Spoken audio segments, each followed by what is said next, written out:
London Consulting Group presenta Growth Stories, una serie creada para compartir casos reales de transformación. London Consulting Group acompaña a líderes de negocio a lograr resultados concretos mediante proyectos enfocados en eficiencia, rentabilidad y ejecución estratégica. Growth Stories muestra en voz de sus clientes cómo enfrentaron sus mayores retos, qué decisiones marcaron la diferencia y qué resultados obtuvieron tras implementar soluciones de alto impacto. Descubre las historias en menos de 2 minutos y conecta con nuevas perspectivas para tu propia transformación. Si quieres conocer más sobre Growth Stories, visita la página que está en la descripción de este episodio o contacta a luis.ortiz@londoncg.com.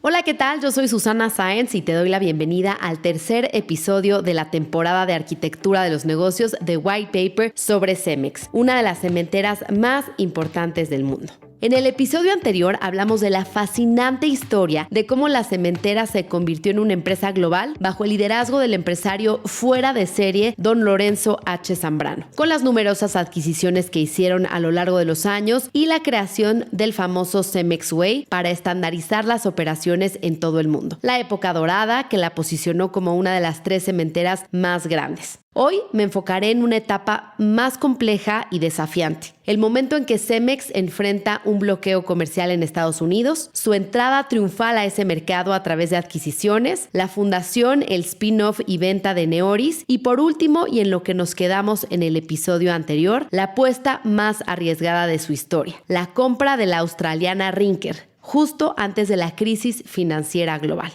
Recuerda darle seguir a este podcast en la plataforma que lo escuches y déjanos tus comentarios, que es lo más importante para nosotros.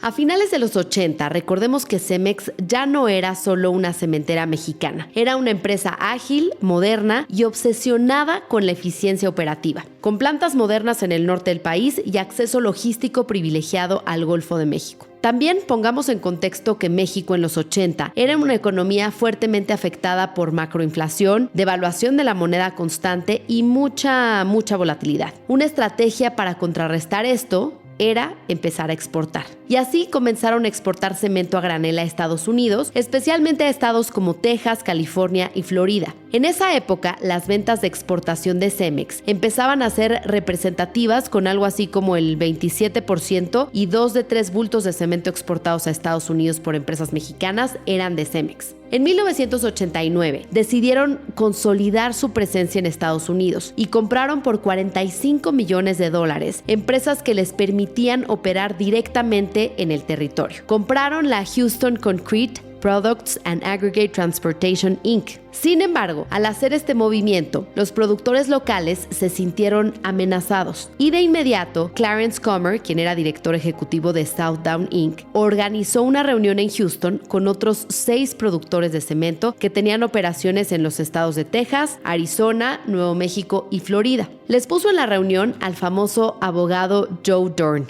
especialista en temas comerciales. Dorn, además, era especialista en dumping. Así, en unos meses se presentó un expediente ante el Departamento del Comercio de Estados Unidos y la Comisión del Comercio Internacional sobre el asunto denominado dumping del cemento gris Portland y clinker de México. La parte central del argumento era que entre 1986 y 1989 el empleo en cementeras del sur de Estados Unidos se había contraído 19% y 5 plantas habían cerrado. Los cementeros del sur de Estados Unidos argumentaban que Cemex se aprovechaba de los altos precios del cemento a granel en México para generar flujos excesivos que luego le permitían apalancarse para comprar empresas fuera de México e inundaban el mercado con precios más accesibles que estaban subsidiados mediante dumping. Las autoridades de Estados Unidos aceptaron el argumento y le impusieron al cemento mexicano una tarifa compensatoria de 58%. Cemex, por supuesto que protestó, cambió de abogados y continuó impugnando la resolución. Su argumento de defensa era que estaban comparando precios de menudeo en México con precios de mayoreo en Estados Unidos. Y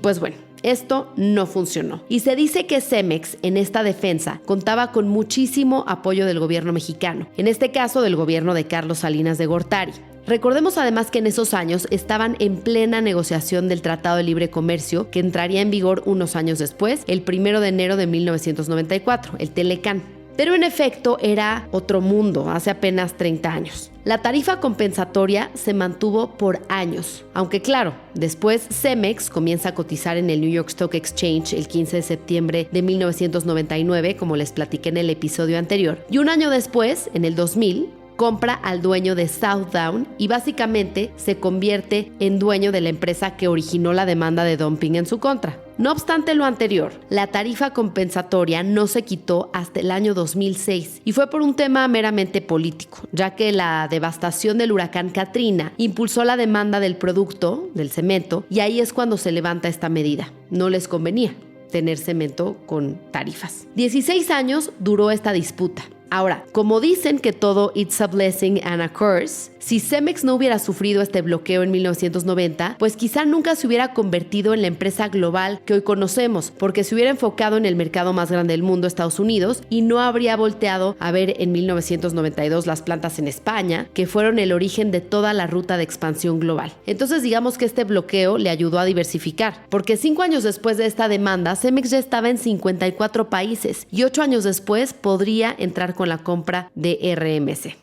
Ahora, antes de entrar a la compra de RMC, déjenme regresar un poco a la última mitad de la década de los 90, porque en 1995 el arquitecto Marcelo Zambrano se retiró de la presidencia del consejo y es así que don Lorenzo, a 10 años de haber iniciado su gestión como director y con los excelentes resultados mostrados, sube a ocupar el puesto de chairman de la compañía a la vez que mantiene la dirección general. Y en ese año, que es el primero que opera como chairman, en un reporte anual explica cómo su estrategia de internacionalización ha sido exitosa, ya que de esta manera pudieron resistir la terrible crisis que apenas había iniciado en México con el denominado error de diciembre, que ocasionó que las ventas locales se desplomaran 55%. Escuchemos parte de una entrevista que le dio don Lorenzo Zambrano a Gilberto Marcos en 1995 en el programa Foro de Televisa Monterrey.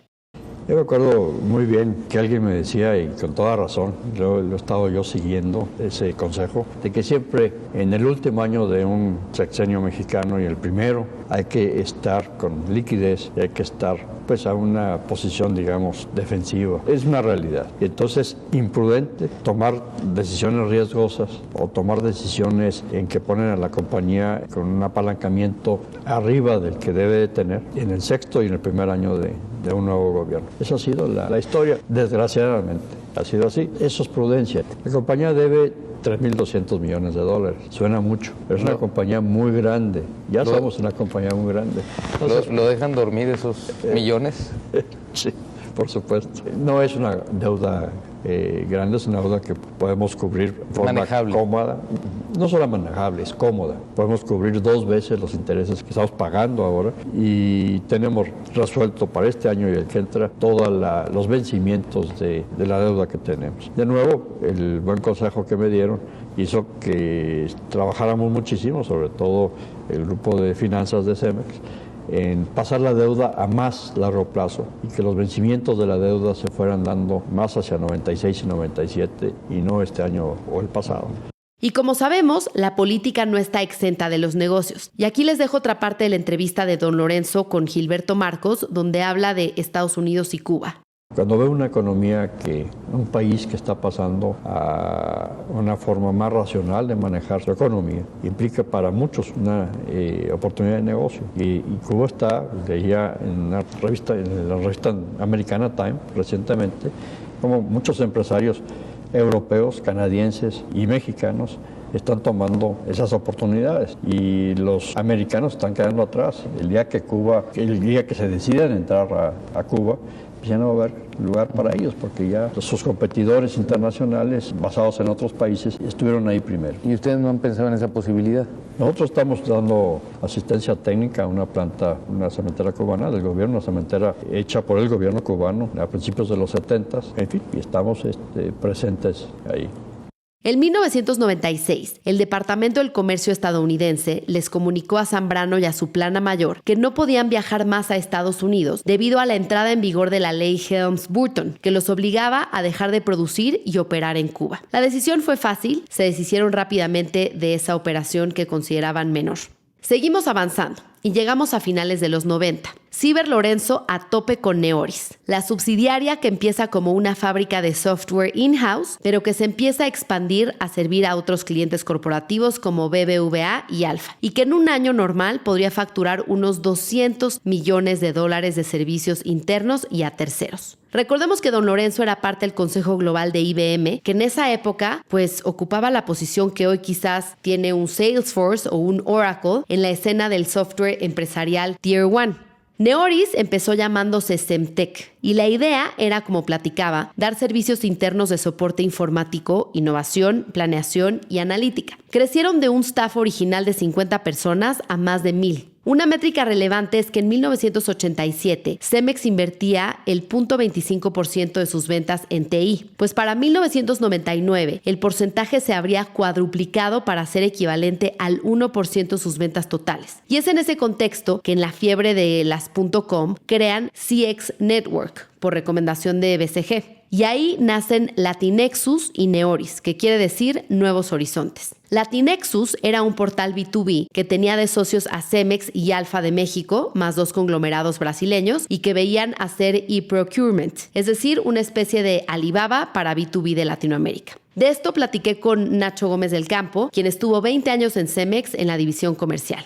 CX Networks, que era un spin-off de Cemex, donde el ingeniero Lorenzo Zambrano era una persona muy adelantado en el tema de tecnologías, en el tema de todo eso, y abrió esta división con la intención de explorar diferentes negocios, oportunidades, todos alrededor del giro de la construcción. Entre ellos, el más grande que se creó ahí en esa división se llamaba Arqueo, tipo marketplace, donde podías tú comprar todos los insumos de la construcción, no solo cemento, y Arqueo era una especie pues, de Amazon de la construcción, entregaba producto en todo México y era un tema logístico importante, era un tema de, no me acuerdo si eran 15,000 artículos, una cosa así, era una cantidad importante de productos que se comercializaban a través de Arqueo. Y bueno, pues eso fue en el 2001 cuando, te digo, había una época de bonanza, cuando inviertes en negocios de este tipo, pues es porque tienes el dinero para hacerlo y tienes la voluntad de hacerlo, ¿no?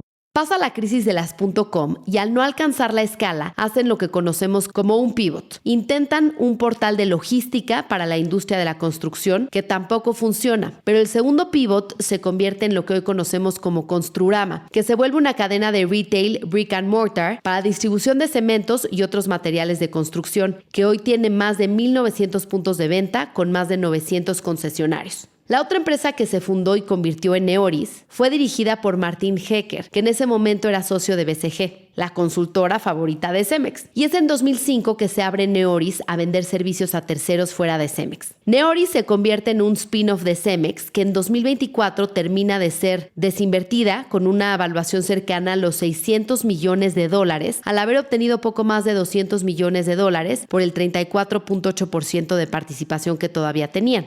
En 2024, Fernando González Olivieri, director general de Cemex, declaró sobre esta venta.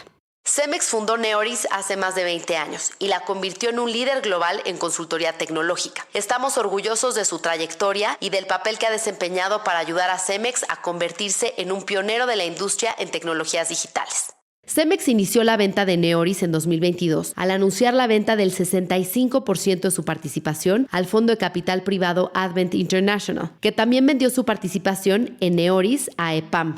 Ahora vamos a la siguiente compra importante. En 2005, Cemex anunció la adquisición de una empresa británica llamada RMC Group. En ese momento era el segundo mayor productor de concreto premezclado del mundo. RMC, que quiere decir Ready Mix Concrete, fue fundada hace casi 100 años en Inglaterra por un ingeniero danés de apellido Amentrop. El concreto es una combinación de cemento, grava, arena y agua, la famosa mezcla que en países en vías de desarrollo la hacen los albañiles en la obra. En países como Inglaterra se empezaba a surtir en camiones revolvedores just in time. En el año 2004, los analistas que seguían la acción de Cemex se preguntaban qué seguía en el camino de crecimiento de Cemex, ya que llevaba cierto tiempo sin una gran adquisición y generando caja. Cemex en ese año vendió poco más de $7 billones y generaba un flujo libre de caja de unos $1,350 millones. Y aquí cito nuevamente el libro de la doctora Rosana Fuentes Verain, Oro Gris, que habla cómo en su tradicional Cemex Day en julio de ese año en Norwalk, Connecticut, con inversionistas institucionales, no dijo que iban a comprar, pero soltó algo que se podría interpretar. Esto dijo don Lorenzo. La mejor forma de pensar en el futuro de nuestra industria es hacerlo en función de toda la cadena de valor, agregados, concreto, distribución y otros además de cemento. Unos meses más tarde, don Lorenzo cerró el trato con Sir John Parker, presidente de RMC. El 27 de septiembre de 2004 se informó al público inversionista que se adquirieron la totalidad de las acciones de RMC por un monto total de $5,800 millones. Con esto, adquirieron al mayor productor de concreto premezclado del mundo, con operaciones en 22 países europeos y una producción anual superior a 55 millones de metros cúbicos. Imagínense de qué tamaño se convierte la empresa mexicana con esta adquisición. Y aquí Juan Carlos Calderón, quien estuvo en riesgos en Cemex muchos años, me platicó un poco de cómo era la negociación con los bancos al momento de hacer una compra. Entonces, imagínate que venía una adquisición grande, como la de RMC o la de Rinkel. Salen los periódicos en algún momento y en el medio se hace el chisme y más o menos tienen una idea de qué tamaño. Entonces ya nos estaban esperando, ya sabían que teníamos que comprar y más o menos cuánto teníamos que comprar. Pues, ¿qué pasa cuando ya saben lo que vas a hacer? Pues te lo ponen caro. Entonces, ¿cuál era mi trabajo? Tener muchos contratos buenos, muy buenas líneas, y yo los ponía a competir. De repente ponía a competir a 4 bancos al mismo tiempo para sacar el mejor precio. Hacía yo un proceso como de una subasta en 2 partes. Hacía una primera llamada y le decía, a ver, Citibank, dame tu precio. Goldman Sachs, dame tu precio. JP Morgan, dame tu precio. HSBC, dame tu precio. Y yo les explicaba desde antes cómo iba a hacer. Luego les daba una retroalimentación y les decía, a ver, pues tú eres el número 4 y estás tanto lejos del primer lugar. Tú eres el 3, tú el 2. Y al primero le decía, tú eres el primero, pero los otros están así. Les decía cómo está. Y la segunda ocasión era, este es tu precio final, el que tenga el mejor precio se lo lleva. Pero eso lo permitía, pues que éramos una compañía muy deseada y muy sólida. Entonces los ponía a competir yo para sacar el mejor precio para la compañía, pero de una forma muy transparente, ¿sabes? Y eso ocasionaba que pues, los bancos tuvieran confianza, porque decían, no, pues ya puede competir y si es difícil, pero son transparentes. Les poníamos las reglas del juego y jugábamos por esas reglas del juego. Entonces, ese tipo de negociaciones, y para que te des una idea, pues yo llegué a operar en un solo día $3,000 millones. Entonces, con la adquisición de RMC, las críticas de algunos decían que esta vez era muy grande, que estaba por verse que pudieran manejar la operación y que esta vez no estaban pues operando en países emergentes donde típicamente existen márgenes más holgados, sino que entraban a mercados maduros, más competidos y con márgenes más modestos por una mayor competencia como lo eran Alemania y Reino Unido. Así que la prensa especializada no paró los ataques. Se publicaron titulares diciendo que esto parecía más una mezcla pensada con mezcal que una estrategia bien pensada, o si esta vez don Lorenzo no habría ido un paso demasiado lejos. Don Lorenzo aguantó estoico y contestó en una llamada de analistas lo siguiente. Estoy muy contento con la compra y con el precio. Sé que algunos de ustedes piensan que pagamos demasiado. De verdad, muchachos, cada vez piensan lo mismo. Denos algo de crédito. Esta adquisición creará un valor enorme para los accionistas de Cemex y estoy muy contento de poder haber hecho felices a los accionistas de RMC también. Es una situación de ganar-ganar, les aseguro. Y ahora vamos a escuchar otro fragmento de la entrevista que le hice a Nacho Gómez del Campo de la parte comercial en Cemex. Con la compra de RMC se empezó sobre todo en los países desarrollados, se empezó a ver que el negocio del cemento como tal era más un commodity que una marca. Cemex en ese entonces basaba mucho su flujo, su ingreso en los mercados emergentes. México, Colombia, Filipinas, Egipto,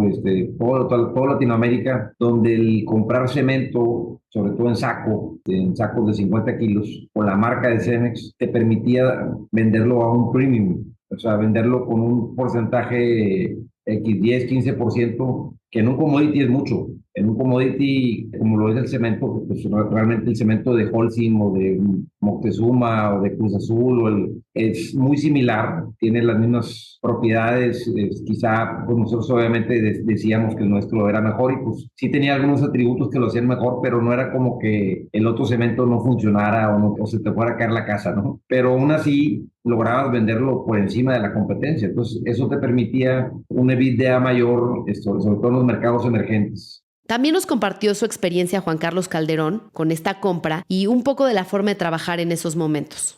Para estar, por ejemplo, en RMC, pues teníamos que comprar parte de dólares australianos. Entonces, para estar monitoreando los mercados a todas horas y como esas N transacciones, pues yo entraba a las 7:30, pero me quedaba 2, 3 de la mañana y al día siguiente otra vez. Y cuando había transacción, había un equipo que se tenía que quedar. Siempre tenía que haber alguien presente. Y de hecho, les teníamos que decir, pero como todavía no sabe el resto de la compañía, se turnan para irse a bañar porque pues no los pueden ver con la misma ropa al día siguiente. Entonces se tenían que ir. Pero bueno, es mucho de la parte de lo que a mí me tocó ver de mi historia. Éramos muy buenos en el tema de fondo de pensiones, en el área de energía que interactuó mucho también. Transacciones muy interesantes, muy ineficientes y una cultura de podemos con todo, pero una cultura de pues en Cemex tenías que estar ahí cuando se te necesitara y eso podía ser por meses. Cuando venía una adquisición a mí me decían, era como un quiet period de vacaciones. Hasta nuevo aviso no puedes pedir vacación y pueden ser 4 o 5 meses. Y luego cuando había adquisición, a mí nunca me tocó, pero a varios de mis amigos sí, les decían,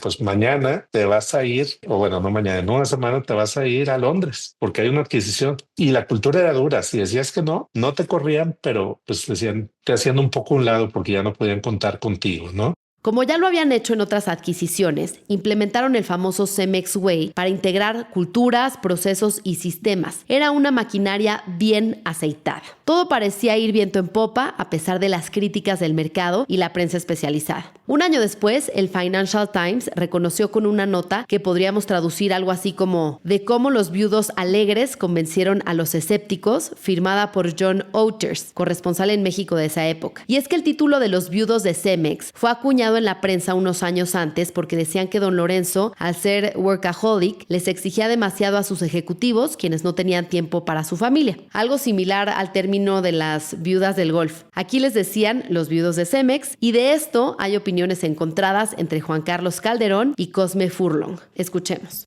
También en aquella época estaba el término de las viudas de Cemex, porque decían que las esposas de los funcionarios eran como viudas porque no veían a sus esposos. Me acuerdo de alguien que le tocó llegar de luna de miel y lo mandaron a él, creo que fue en Filipinas o Indonesia, no me acuerdo. Le dijeron, no, pero nada más vas por un mes. Ese mes acabó en una asignación de expatriado de varios años. O sea, su esposa que llegó, recién casados, llegaron aquí a Monterrey y pensaron que iban a estar aquí y pues no, después se fueron a vivir a otro país, ¿no? Entonces sí era mucho estrés en cuanto a trabajo y en cuanto a que te podían mover. Mis amigos luego me decían, no, es que te negrean mucho. La realidad es que los que estábamos ahí era por gusto, por decisión propia. Te pagaban mejor que cualquier corporativo de la ciudad, te pagaban los cursos que no te pagaba nadie más. Teníamos la mejor tecnología desde la laptop, todo lo que necesitaras para el trabajo te lo daban. Esa era la filosofía. Yo estuve en el comité de becas de Cemex y mandábamos en mi época, que debe haber sido, yo entro ahí después de que yo voy a la maestría, mandábamos a 18 ejecutivos globales. Había una lista de las 7 universidades donde Cemex becaba. Ya sabes, Stanford, obviamente, por ser Lorenzo Zambrano de ahí, Harvard, MIT, Wharton, 2, 3 de las mejores europeas, eran las 7 mejores de Estados Unidos, más algunas de las mejores europeas, el INSEAD. Entonces, una época de oro que aprendías muchísimo del trabajo, que tenías la exposición que en ningún otro lugar, pero sí en tema de familia, pues hacías mucho sacrificio, pero un sacrificio que hacíamos conscientemente. Eso de las viudas de Cemex no es cierto, no es cierto. Yo me consta que no. Conocí mucha gente que se divorció y mucha, sí. Y ahora que estoy fuera de Cemex, de otras empresas, amigos míos se han divorciado, o se divorciaron hace mucho. No, el divorcio era por temas humanos, por temas personales, no por el exceso de trabajo. Sí había exceso de trabajo, pero era muy retador y yo creo que, bueno, pues no sé.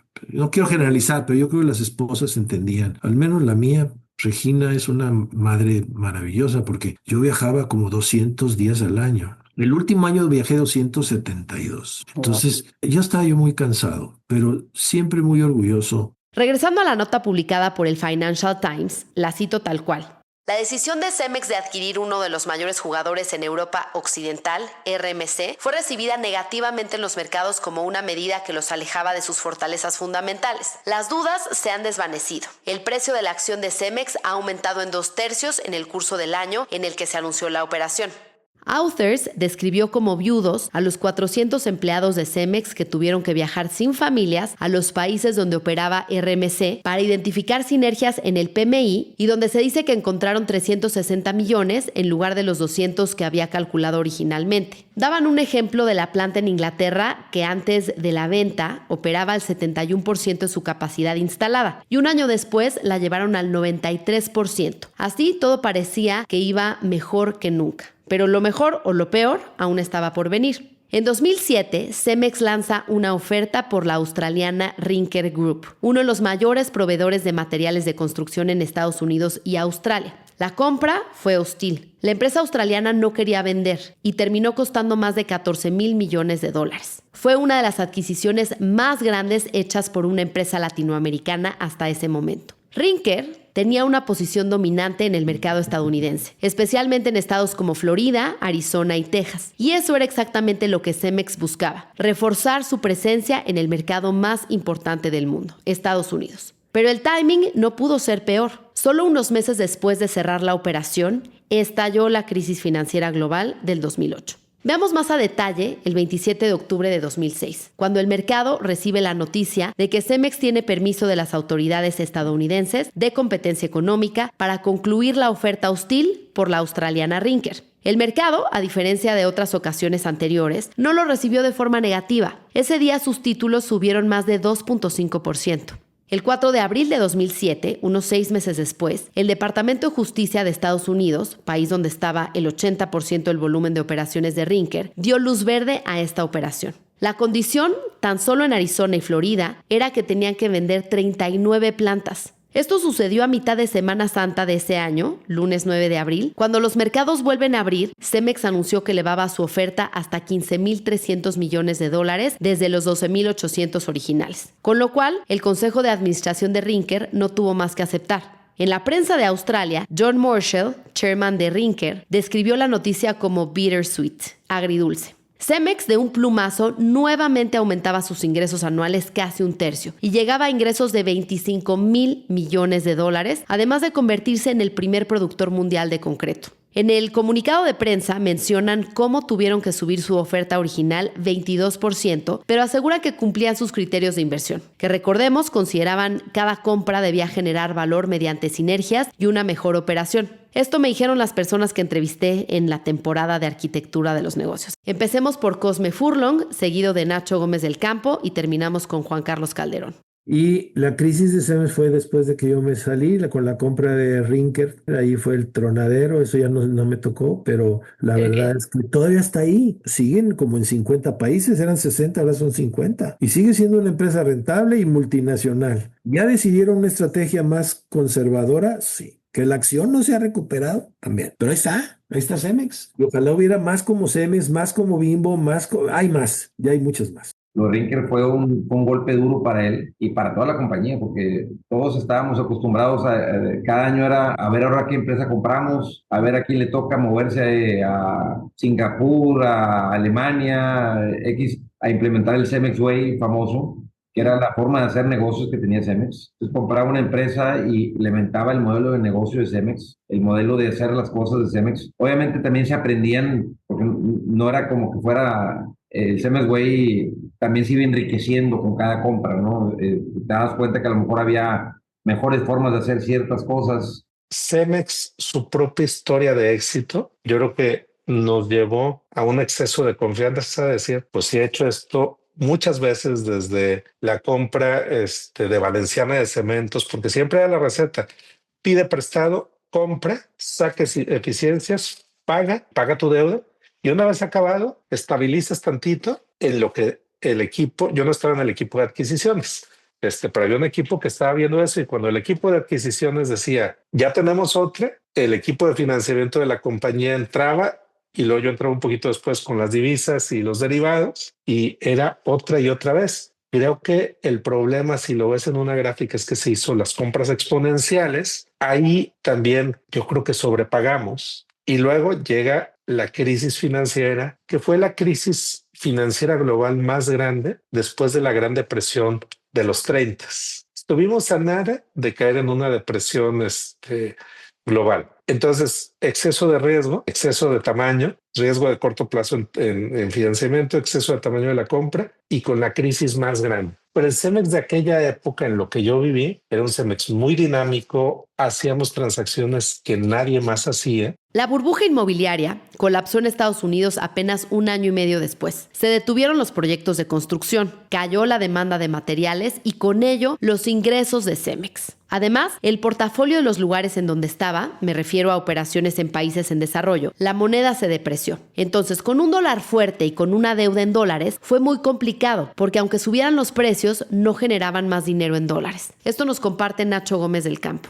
Se juntaron demasiadas cosas, le expropian a Cemex, por ejemplo, Cemex Venezuela, lo expropian. Venezuela era no recuerdo si aportaba como $400 millones de EBITDA. Entonces, pues de repente los pierdes esos. Otro importante generador de flujo era Egipto. Egipto luego entró en un temas ahí de sindicatos y temas de huelgas y una serie de cosas. Entonces, también se cayó la operación de Egipto después. Digo, se cayó en el sentido de que dejó de generar lo que generaba. Luego en Colombia también pues, se tuvieron problemas ahí con el gobierno y problemas ambientales, nos cerraron una fábrica. Pues, digamos que fue como que la tormenta perfecta por ahí de 2018, 2019. Simplemente no se alineaban las cosas. El mercado se caía, nos quitaban operaciones. Estados Unidos como que daba medio señales de que se recuperaba, pero no se recuperaba. Y Rinker, lo que antes era una apuesta brillante, se convirtió en un lastre. Y lo más delicado, la deuda. Cemex debía más de $15,000 millones. Con vencimiento cerca y los flujos detenidos, el riesgo de quiebra era real. Cemex se enfrentaba a su crisis más grave desde su fundación. Por eso te decía que fue una tormenta perfecta, pero la verdad es que la empresa, mi respeto, cualquier otra empresa, no cualquiera, pero muchas empresas, haber pasado por la situación por la que se pasó, probablemente hubieran quebrado. La resiliencia de la empresa, el reinventarse, el apretarse el cinturón cuando se tenía que apretar, el apretar precio, el apretar volumen, al final del día es una empresa que tiene una cultura de trabajo impresionante, no tienes una idea. Yo la verdad es que sí creo que mucho de lo que soy hoy como persona, como empresario, es por el drive que tiene esa empresa. Tiene un no sé qué, no sé cómo decirlo, que te lleva más allá de tus límites, a no conformarte con simplemente dar resultados, sino buscas la excelencia, buscas ser una persona que da siempre el plus, ¿no? Es una empresa que a mí nunca dejó de sorprenderme, porque año tras año nos pedían metas que veíamos inalcanzables y para noviembre ya la habíamos pasado. Diciembre era como que ya del vuelito y llegábamos a la meta y la superábamos. Entonces, en ese sentido creo que es una empresa que nunca me ha dejado de sorprender y yo creo que hacia adelante no veo por qué no siga sorprendiendo. Y entonces vino uno de los momentos más críticos y al mismo tiempo yo diría que más admirables de la gestión de don Lorenzo Zambrano. Y aquí les dejo un poco de la filosofía del ingeniero. Aunque esta declaración la da en el 95, en su entrevista con Gilberto Marcos, creo que fue algo que siempre aplicó en su vida y en la empresa, en las diferentes etapas y también momentos de crisis. Que se acuerden que sus abuelos fundaron compañías cuando había revolución, cuando estaban las armas en la calle, cuando estaba la situación mucho peor que lo que estamos viviendo ahora. Que se acuerden de que ellos mismos hemos pasado por situaciones difíciles en el pasado reciente y que de cada una de esas situaciones hemos salido fortalecidos y hemos salido bien. Eso es lo que hay que tener, no esperanza, esa certitud de que esto se va a resolver y que vamos a salir bien. Lo que tenemos que hacer todos los empresarios es llegar poco arañados al momento en que empiece el crecimiento de nuevo. Y eso no es fácil para algunos, lo sé, pero en fin, pues en las crisis es la hora de cosechar lo que se trabajó antes. El que se iba al golf todos los miércoles y también el viernes, pues ahorita no está en una situación tan cómoda como el que estuvo trabajando continuamente para mejorar su negocio. Entonces, estas crisis además ayudan para concentrar la atención en el negocio, en lo básico del negocio, que es lo que hay que hacer, de nuevo bajar los costos, olvidarse de las idas al café a la 1 de la tarde, y no regresar a la oficina hasta las 5 como lo hacen no aquí en Monterrey, aquí nunca ha habido esa costumbre, pero en otras partes de la República donde he vivido sí sucede. El que siga haciendo eso, pues ese sí, ya no verá la buena época, ¿no? Así que en 2009, Cemex inició una de las reestructuras financieras más complejas de América Latina. Más de 70 bancos acreedores, desde Citi hasta BBVA, se sentaron a negociar con la compañía. Zambrano no pidió rescates, pidió tiempo. La empresa se comprometió a vender activos no estratégicos, como sus operaciones en Australia y Filipinas, reducir costos, congelar inversiones y enfocarse en generar flujo de caja para cumplir con sus compromisos. Los acreedores aceptaron y Cemex evitó el default. Fue un periodo de enorme disciplina financiera y operativa. Ya no se trataba de crecer, sino de resistir. Internamente el mensaje era claro. Había que enfocarse en lo esencial y sobrevivir. Y lo hicieron. Para 2012, Cemex habría logrado reducir significativamente su deuda, recuperar parte de su margen operativo y mantener intacta su reputación en el mundo financiero. Así que vemos una salida ordenada y ejemplar de una crisis que quebró a muchas otras compañías. Durante esos años, mientras Cemex se transformaba, Lorenzo Zambrano también se consolidaba como una figura emblemática del liderazgo empresarial latinoamericano. Participaba en foros globales, apoyaba la educación, especialmente al Tecnológico de Monterrey, y seguía promoviendo la innovación dentro de Cemex. Combustibles alternativos, digitalización, soluciones de vivienda para poblaciones vulnerables, como el programa Patrimonio Hoy. Así que no era solo un CEO, era un visionario. Y entonces, en 2014, llega una noticia que sacude al país y al mundo. Sin duda, esta mañana, la muerte del presidente y director de Cemex, don Lorenzo Zambrano, un ícono de la clase y la cultura empresarial de Nuevo León que deja un legado extraordinario, no solo aquí en la entidad, sino en todo México y el mundo. Era a 12 de mayo de 2014. Don Lorenzo Zambrano Treviño falleció repentinamente en Madrid. Tenía 70 años. El comunicado decía: la operación y administración del grupo continuará desarrollándose normalmente. El Consejo de Administración se reunirá en los próximos días para tomar las decisiones que procedan. Zambrano había estado al frente de Cemex durante casi 30 años. Cuando tomó el cargo, la empresa era una cementera nacional con tan solo 6 plantas. Cuando murió, tenía presencia en más de 50 países y se había convertido en un referente global. Su legado es tangible, pero también simbólico. Representó una nueva forma de hacer empresa desde México, con visión, con disciplina y ambición global. Un hombre adelantado a su época, visionario, poco social, hombre de palabra, no paraba de aprender, insistente, retador, preocupado por su gente, hombre de éxito y de poder. Decían que era como el papá exigente que te lleva al límite para que logres la meta y no se vale llorar. Y si te tienes que desvelar toda la noche, lo tienes que hacer. Y esto compartió en la entrevista que dio a Azucena Oresti sobre su forma de ser. Yo creo que mucho tiene que ver con la formación familiar. El que se sienta uno con obligación de regresar a la sociedad, mucho de lo que ha uno recibido, a través de crear más empleos, a través de hacerlo con justicia social. Bueno, el ser honesto intelectualmente, es decir, yo no corro de los problemas, los enfrento. Por ahí viene, y es la formación familiar, el 90%. El otro, pues a veces nace uno terco, ¿no? Y aquí también les dejo una última anécdota que me contó Cosme Furlong.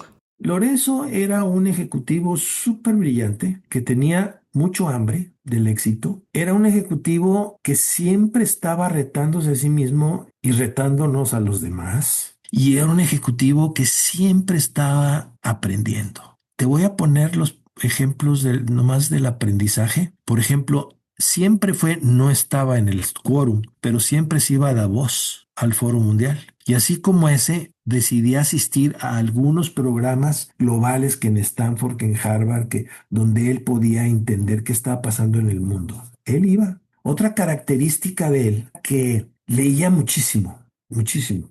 Te voy a poner otro ejemplo. Y si quieres ahí brincamos. Cuando íbamos a Nueva York, a reuniones para presentarle avances de los proyectos, siempre regresando de la junta, nos veníamos con él, pero nos encontrábamos en el aeropuerto. Y él llegaba con 2 bolsas. Una de las tortas neoyorquinas muy famosas, que son hechas de carne esa de res muy delgadita, Tienen un nombre las tortas esas. De roast beef, de unas tortas de roast beef, cortar el roast beef de pedacitos, así todas gordas, gordas, grandes. Llegaba con llena la bolsa para nosotros y para él. Y otra llena de libros. 7, 8 libros. Fácil. Siempre regresaba con libros y tortas. Para acabarle de fregar, una vez me llamó un domingo a su departamento cuando vivía al lado ahí de Mueblería Estándar, frente al H-E-B, la torre esa que está ahí.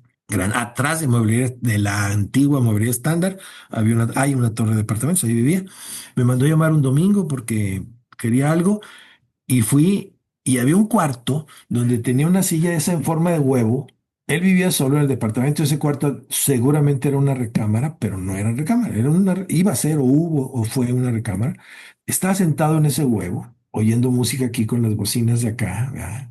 Un cerro de libros acá donde estaba una hamburguesa McDonald's y otro cerro de libros acá donde había una coca. Sí. Y él con su libro aquí. Y nomás se volteaba, ¿verdad? A ver cuando me mira, yo quiero que no sé qué, que no sé qué, que no sé qué, que no sé cuánto. Y yo anotando, ¿eh? Sí.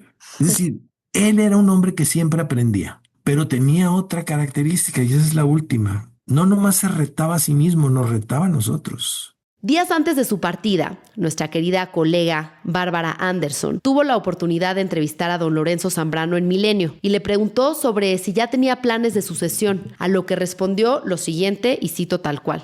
No, por supuesto, siempre hay planes de que si se cae el avión y cosas de esas, que cualquier consejo de administración ve. Y no están aquí, en este cuarto. En el corto y mediano plazo no hay nada. Creo que aporto valor a la compañía y mientras sea eso, seguiré así. Y esto me dice Juan Carlos Calderón sobre el plan de sucesión. Algo bien importante, cuando Lorenzo fallece en Madrid con paro cardíaco, algo que no muchas compañías tienen y que Cemex sí tuvo, es un plan de sucesión. Lorenzo no solo era el director general, era el presidente del consejo. Y algo que hicieron muy bien es que siguieron el protocolo y lo ejecutaron perfecto. En su momento, yo creo que Fernando González fue la persona idónea para liderar la compañía y estabilizar. Alguien de Cemex de toda la vida que había estado en recursos humanos, planeación en 2 regiones y sumamente leal a la compañía, íntegro. No era una estratega como Lorenzo, no tenía la creatividad de Lorenzo. Pero cuando estás en crisis, lo que necesitas es un capitán de barco que mantenga todo firme, que estabilice. Y creo que Fernando lo hizo muy bien. Y ya por un tema de edad, y yo creo que también ya se necesitaba alguien diferente, pues decide retirarse Fernando, se ven los mejores términos, y viene Jaime Mugiro. Yo a Jaime tuve el gusto de conocerlo desde el 98. Cemex hacía el Cemex International Management Program, el CIM. Yo fui el segundo. Mandaban un grupo de ejecutivos o ya consolidados o con potencial, y el IPAD en aquella época organizaba este CIM, pero se le pagaba a maestros de Stanford, de Harvard, de Chicago, de diferentes escuelas de negocios y nos daban clases. Pero también iban directivos, vicepresidentes de Cemex, iban y nos daban pláticas. A mí me toca conocer a Jaime ahí y Jaime muy inteligente, muy dedicado y con un gran don de gentes. De hecho, fue el presidente de la generación. Luego, segundo episodio de Jaime, se va a estudiar la maestría para los que ya tienen un poco más de experiencia a MIT. A mí me toca estar al mismo tiempo cuando yo hice el MBA normal y a Jaime también lo escogen, no me acuerdo si presidente de la generación o de los latinos. Entonces, ahí su liderazgo. Y Jaime fue director general de Egipto.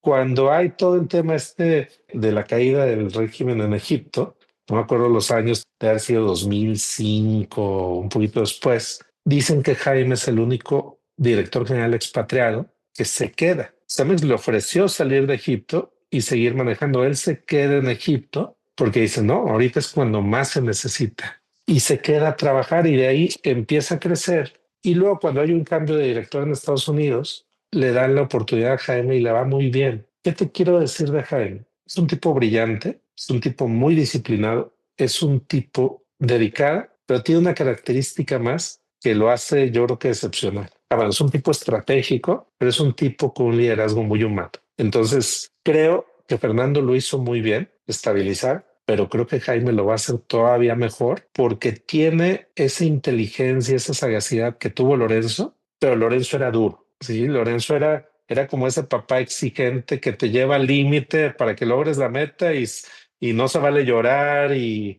Y si te tienes que desvelar toda la noche, lo tienes que hacer. Jaime es mucho más equilibrado, es muy humano, es 100% íntegro. Entonces, tenían 3 candidatos muy buenos. Cualquiera lo hubiera hecho bien, pero para mí el mejor era Jaime. Y creo que tienen un gran líder. Nos vamos a tardar un poquito en ver su huella, quizás 1 o 2 años, pero creo que hicieron una decisión extraordinaria y que va de acuerdo a los tiempos, porque él puede con todo el cambio tecnológico, es muy brillante, pero algo de lo que poco se habla es qué necesita hoy el colaborador.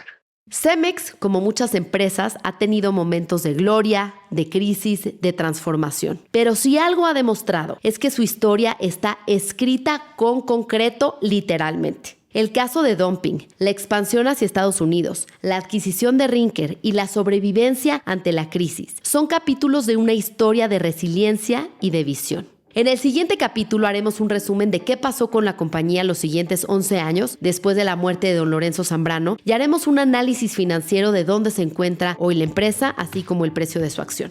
No olviden darle seguir al canal de White Paper en las diferentes plataformas de podcast, activar la campana para que sepan cuando saquemos un nuevo episodio y lo más importante, déjenos sus comentarios. Nos escuchamos el próximo martes.